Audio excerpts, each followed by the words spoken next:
A Mystic Thrill Tales production. Tales from Beyond the Veil. I discovered Nassim Taleb's Antifragile during one of those restless Philadelphia winters when the familiar rhythms of suburban life felt particularly brittle.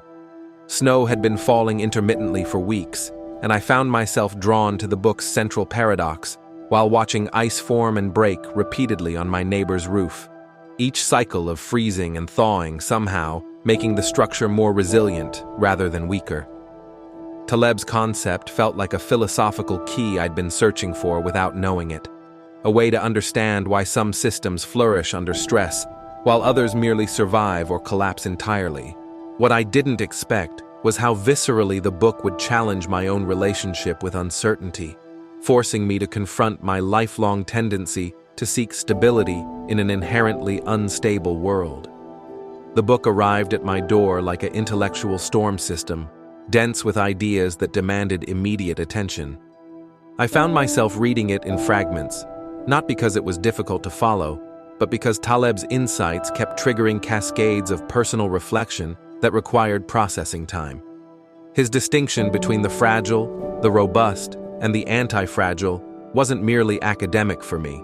It became a lens through which I began examining everything from my carefully curated personal library to my own psychological responses to disruption. When he writes about how wind extinguishes a candle and energizes fire, I physically felt the truth of that metaphor in my chest, remembering how the most transformative periods of my life had emerged not from comfort, but from moments when my assumptions were thoroughly shaken. What struck me most powerfully was Taleb's exploration of how modern institutions, from banking systems to educational frameworks, have become increasingly fragile through their attempts to eliminate all volatility. Reading this during evening walks through my neighborhood, I began noticing how the older houses, built with materials that could flex and settle, had weathered decades better than newer constructions designed with rigid precision. The mathematical precision of Taleb's arguments resonated with my own background, but it was his philosophical implications that kept me awake at night. He wasn't just describing economic systems, he was articulating a fundamental principle about how life itself operates, that growth and strength emerge not despite stress, but because of it. The book's structure mirrors its central thesis in ways that initially frustrated me, but ultimately proved brilliant. Taleb doesn't present his ideas in neat, linear progression. Instead, he allows concepts to collide and interact organically, creating a reading experience that itself becomes anti-fragile. I found myself returning to earlier sections with new understanding after encountering later chapters, discovering that my comprehension had been strengthened rather than confused by the apparent disorder. This reminded me of my encounters with Hermann Hesse's The Glass Bead Game. Both works demand that readers abandon their desire for simple answers and instead embrace the complexity of interconnected systems.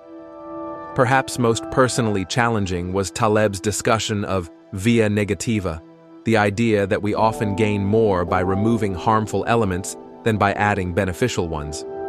This concept haunted my daily routines for weeks after reading it. I began questioning not just what I was adding to my life through books, experiences, and relationships, but what I might need to subtract. The suburban comfort I'd cultivated suddenly felt less like security and more like a form of fragility, a carefully constructed environment designed to eliminate the very volatility that might strengthen me. Taleb's writing style itself embodies a kind of intellectual anti-fragility. His prose can be abrasive, even arrogant at times, but I found that these rough edges actually enhanced rather than diminished the impact of his ideas. Like Philip K. Dick's reality-questioning narratives, the book forces readers to remain alert, never allowing us to settle into passive consumption. There were moments when I wanted to argue with Taleb directly, and I realized that this combative quality was precisely what made the book so effective. It doesn't seek to comfort, but to provoke, not to confirm, but to challenge. The implications for how we approach uncertainty in our personal lives became increasingly clear as I progressed through the book.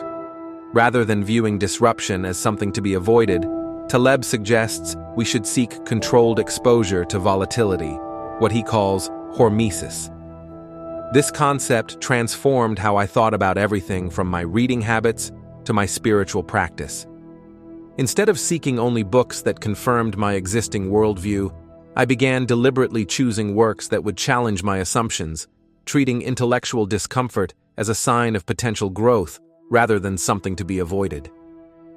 Antifragile succeeds not just as an economic or philosophical treatise, but as a deeply personal invitation to reconsider our relationship with chaos and uncertainty.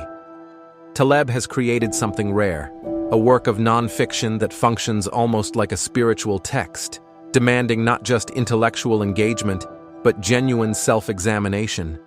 The book's greatest strength lies in its ability to make abstract concepts feel urgently relevant to daily life, transforming academic theory into lived wisdom. I would recommend this book particularly to readers who find themselves in periods of transition or uncertainty, not because it offers easy comfort, but because it provides a framework for understanding how such periods might be sources of strength rather than merely obstacles to endure. It's a work that rewards multiple readings, revealing new layers of meaning as your own life experiences provide fresh contexts for Taleb's insights. 4.525.